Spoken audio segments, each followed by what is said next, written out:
Hello बच्चों, welcome to my YouTube channel Smart Study और मैं हूं पंकज विश्वकर्मा। बच्चों, इसके पहले वाले वीडियो में हम लोग गोली दर्पण के द्वारा प्रतिबिंब के बारे में पढ़ चुके थे और इस वीडियो में हम लोग एक ऐसे टॉपिक के बारे में बात करेंगे जो हमारे दर्पण और लेंस के लिए बहुत ही महत्वपूर्ण टॉपिक होगा। ठीक है, यदि यह वीडियो आपको पसंद आती है तो आप हमारे चैनल को सब्सक्राइब करें और वीडियो को अपने दोस्तों के साथ शेयर करें। आइए बच्चों, इस वीडियो की शुरुआत करते हैं। तो सबसे पहले हम पढ़ेंगे बेटा संयुग्मी फोकस के बारे में। संयुग्मी फोकस,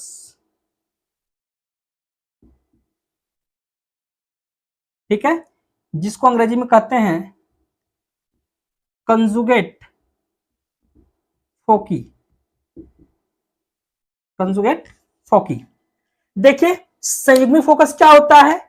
संयुग्मी फोकस मुख्य अक्ष पर स्थित वह दो बिंदु जिनमें से किसी एक बिंदु पर रखी वस्तु का प्रतिबिंब दूसरे बिंदु पर और दूसरे बिंदु पर रखी वस्तु का प्रतिबिंब पहले बिंदु पर प्राप्त हो, वो दोनों बिंदु क्या होते हैं, संयुग्मी फोकस होते हैं। जैसे अगर हम बात करें, मान लें कि यह मुख्य अक्ष है, अगर एक बिंदु ए यहां पर है और एक बिंदु बी यहां पर है, अगर हम किसी वस्तु को बिंदु ए पर रख दें, उसका प्रतिबिंब बी पर प्राप्त हो जाए, और यदि हम बी पर रख दें तो प्रतिबिंब ए पर प्राप्त हो जाए, तो ये दोनों बिंदु क्या होंगे बेटा, संयुग्मी फोकस होंगे। ठीक है, इसको एक किरण आरेख के द्वारा समझते हैं। ठीक है, मान लेते हैं बेटा यह क्या है, एक अवतल दर्पण है। एक अवतल दर्पण है जिसका यह मुख्य अक्ष है।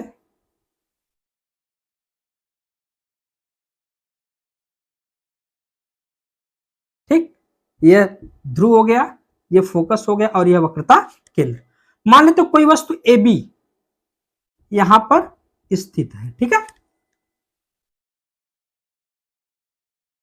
अब इस वस्तु से चलने वाली पहली किरण मान लेते मुख्य अक्ष के समांतर चल रही है, जो दर्पण से परावर्तन के बाद कहां जाएगी बेटा, मुख्य फोकस से। और दूसरी किरण को हम वक्रता केंद्र से भेज देते हैं, जो दर्पण से परावर्तन के बाद अपने मार्ग पर क्या होगी, वापस लौट जाएगी। ये दोनों किरण एक दूसरे को देख रहे हो, फोकस और वक्रता केंद्र के बीच इस बिंदु पर काट रहे हैं और इस बिंदु को नाम दे देते हैं हम लोग बी डैश। अब बी डैश को हम क्या करते हैं, मुख्य अक्ष से मिला देते हैं और यहां पर नाम दे देते हैं ए डैश। ठीक है, अब देखो बेटा, जो यह ए बी है उसका प्रतिबिंब हमको क्या प्राप्त हुआ है, ए डैश बी डैश। और देखें एक तरीके से जो पॉइंट ए का जो प्रतिबिंब है वो हमको क्या प्राप्त हुआ है, ए डैश। ठीक है, इसका मतलब है कि ए पर रखी वस्तु का प्रतिबिंब कहां मिल रहा है, ए डैश पर। उसी प्रकार हम यदि किसी वस्तु को ए डैश पर रखें तो प्रतिबिंब कहां मिलेगा हमको, ए पर मिलेगा। तो ये दोनों बिंदु क्या है, संयुग्मी फोकस। तो इसके परिभाषा की बात करें, लिखेंगे बेटा मुख्य अक्ष पर स्थित वह दोनों बिंदु जिनमें से किसी एक बिंदु पर रखी वस्तु का प्रतिबिंब किसी एक बिंदु पर रखी वस्तु का प्रतिबिंब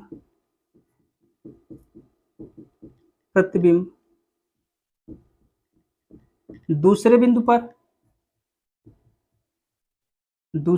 पर तथा दूसरे बिंदु पर रखी वस्तु का प्रतिबिंब दूसरे बिंदु पर रखी वस्तु का प्रतिबिंब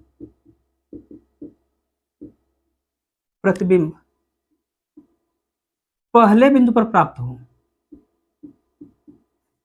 पहले बिंदु पर प्राप्त हो, तो वे बिंदु संयुग्मी फोकस होंगे, संयुग्मी फोकस होंगे। बात आई समझ बेटा, स्क्रीनशॉट ले लीजिए इसका आप लोग।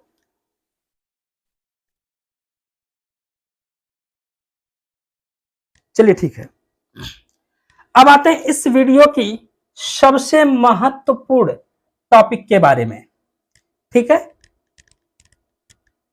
जिसके बिना ये चैप्टर ही क्या होगा, अधूरा होगा। ठीक है, तो हमारी हेडिंग होगी बेटा गोलीय दर्पण द्वारा, गोलीय दर्पणों द्वारा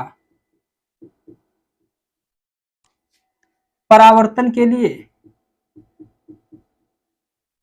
परावर्तन के लिए चिन्ह परिपाटी, चिन्ह परिपाटी। अब ये टॉपिक आप लोगों को कुछ नया लग रहा होगा, कुछ रिलेटिव नहीं लग रहा होगा, ये चिन्ह परिपाटी क्या है। ठीक है बेटा, देखिए जब हम दर्पण से किसी वस्तु की दूरी को मापते हैं, जैसे हम प्रतिबिंब पढ़ रहे थे, तो हमको मालूम होना चाहिए ना दर्पण से दूरी, जो वस्तु कितनी दूरी पर रखी गई है, उसका प्रतिबिंब कितनी दूरी पर प्राप्त हो रहा है, मुख्य अक्ष से कितने ऊपर प्राप्त हो रहा है, मुख्य अक्ष से कितने नीचे प्राप्त हो रहा है। तो इन दूरियों को नाप कर लिखने के लिए बेटा एक रूल बनाया गया है। ठीक है, उसी रूल को हम कहते हैं चिन्ह परिपाटी। माने उस जो दूरी है, उस दूरी को हम क्या करें, नेगेटिव मार्क साइन के साथ लिखे या पॉजिटिव साइन के साथ लिखें, उसी चीजों के बारे में हमको पढ़ना है। अगर आप इसको बुक में देखेंगे बेटा बहुत ही एक तरीके से बहुत ही बोरिंग दिया गया है ना, बहुत डिफिकल्ट है, समझना थोड़ा सा मुश्किल हो जाता है। लेकिन हम क्या करेंगे, इसको एक फिगर के माध्यम से एक आसान वे में सीख लेंगे जो हमको लाइफ टाइम याद रहे। ठीक है, तो सबसे पहले बच्चों आपको 5 पॉइंट केवल याद रखने हैं। पहला पॉइंट कि दूरी को हम हमेशा दर्पण के ध्रुव से मापना शुरू करेंगे। दूसरा पॉइंट होगा यदि हम दूरी को उस डायरेक्शन में माप रहे हैं जिस डायरेक्शन में प्रकाश किरण जा रही है, तो उस दूरी को हम धनात्मक चिन्ह के साथ लेंगे। यदि हम दूरी को उस डायरेक्शन में माप रहे हैं जिस डायरेक्शन से प्रकाश किरण आ रही है, तो उस डायरेक्शन में जाते टाइम हम क्या करेंगे बेटा, जो दूरी होगी हमारी वो नेगेटिव होगी। यदि हम मुख्य अक्ष से ऊपर माप रहे हैं तो हमारी जो दूरी होगी पॉजिटिव होगी। यदि हम मुख्य अक्ष से नीचे माप रहे हैं तो जो हमारी दूरी होगी वह नेगेटिव होगी। उसको एक फिगर के थ्रू समझ लेते हैं। जैसे मान लो बेटा, एक उदाहरण के तौर पर हम ले लेते हैं, ये आपका दर्पण है। ठीक है, एक इसको हम अवतल दर्पण ही ले लेते हैं। उत्तल के लिए काम वही होगा बेटा। ठीक है, उत्तल के लिए भी काम वही करना है जो अवतल के लिए करोगे आप लोग। ठीक है, मान लेते हैं दर्पण हमारा है। अब यहां पर हम लोग क्या नाम देंगे बेटा, जो हमारा ये होगा यह क्या होगा, ध्रुव होगा ना। अब वस्तु यहां पर रखी गई है। ठीक है, वस्तु क्या रखी गई, यहां पर रखी गई है। अब हमसे पूछा जाए कि बताओ वस्तु की दूरी नेगेटिव होगी कि पॉजिटिव होगी, तो ये बताओ बेटा, जब वस्तु से प्रकाश किरण निकलेगी तो वह क्या होगी, इस डायरेक्शन में आएगी, इसी डायरेक्शन में आएगी। और हम दूरी किस डायरेक्शन में माप रहे हैं, इस डायरेक्शन में। इसका मतलब है कि जिस डायरेक्शन से प्रकाश किरण आ रही है हम उसके अपोजिट जा रहे हैं, इसका मतलब होगा ये क्या होगा, नेगेटिव। ठीक है, अगर यही प्रकाश किरण क्या हो रही है बेटा, यहां से वस्तु से निकल रही है और आगे की तरफ चली जा रही है, इस डायरेक्शन में जा रही है। ठीक है, प्रकाश किरण इसी डायरेक्शन में आ रही है और हमको दूरी मापनी यहां पर, यहां पर। ठीक है, तो अब हम क्या कर रहे हैं, जिस डायरेक्शन में प्रकाश किरण जाएगी उसी डायरेक्शन में जाएंगे। इसका मतलब है कि जो दूरी होगी वह क्या होगी बेटा, दूरी क्या होगी, वह पॉजिटिव होगी। ठीक है, यदि हम इस मुख्य अक्ष से ऊपर की तरफ दूरी को माप रहे हैं, जैसे इस वस्तु की हमको ऊंचाई मापनी हुई, हम क्या लेंगे, पॉजिटिव लेंगे। अगर इसका प्रतिबिंब नीचे की तरफ ऐसे बन रहा है तो इसकी जो ऊंचाई होगी वह क्या होगी बेटा, नेगेटिव होगी। बात आई समझ में। कहने का मतलब सिंपल सा ये है कि अगर हम आपतित किरण की दिशा में जाएं, माने इस दिशा से प्रकाश किरण आ रही है और इसी दिशा में हम दूरी भी मापें, ठीक है, तो दूरी धनात्मक होगी। यदि जिस दिशा से प्रकाश किरण आ रही है उस डायरेक्शन में हम जाएंगे तो वो नेगेटिव होगी। यदि मुख्य अक्ष से ऊपर की तरफ दूरी को मापेंगे तो पॉजिटिव, और मुख्य अक्ष से नीचे की तरफ मापेंगे तो नेगेटिव होगा। तो 5 पॉइंट हम लिख सकते हैं बेटा। पहला पॉइंट तो ये याद रखना है कि दूरी हमेशा दर्पण के ध्रुव से मापनी है, दर्पण के ध्रुव से मापी जाती है, मापी जाती है। ठीक है, दूसरा पॉइंट होगा आपतित किरण की दिशा में दूरी धनात्मक, आपतित किरण की दिशा में दूरी धनात्मक। तीसरा हमारा पॉइंट होगा आपतित किरण की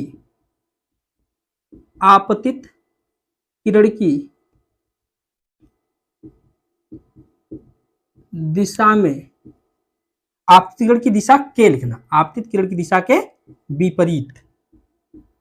विपरीत दिशा में दूरी ऋणात्मक। चौथा पॉइंट होगा मुख्य अक्ष से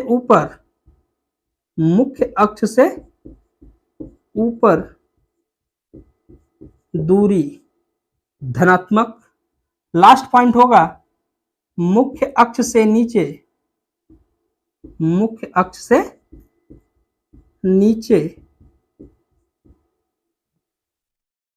दूरी ऋणात्मक होगी। ठीक बेटा, एक बार फिर से देख लेते हैं, सिंपल से वे में समझो बेटा कि जिस डायरेक्शन से प्रकाश किरण आएगी, अगर हम उसके विपरीत डायरेक्शन में जा रहे हैं तो दूरी हमेशा ऋणात्मक। जैसे इस डायरेक्शन से प्रकाश किरण आएगी, हम इस डायरेक्शन में जाएंगे तो दूरी हमेशा क्या होगी बेटा, ऋणात्मक होगी। अगर प्रकाश किरण जिस डायरेक्शन में जा रही है उसी डायरेक्शन में हमको दूरी भी मापनी है तो दूरी हमेशा क्या होगी, पॉजिटिव। मुख्य अक्ष से ऊपर जाएंगे तो दूरी हमेशा पॉजिटिव, मुख्य अक्ष से नीचे आएंगे तो दूरी हमेशा क्या होगी, नेगेटिव होगी। ठीक है, स्क्रीनशॉट ले लीजिए इसका।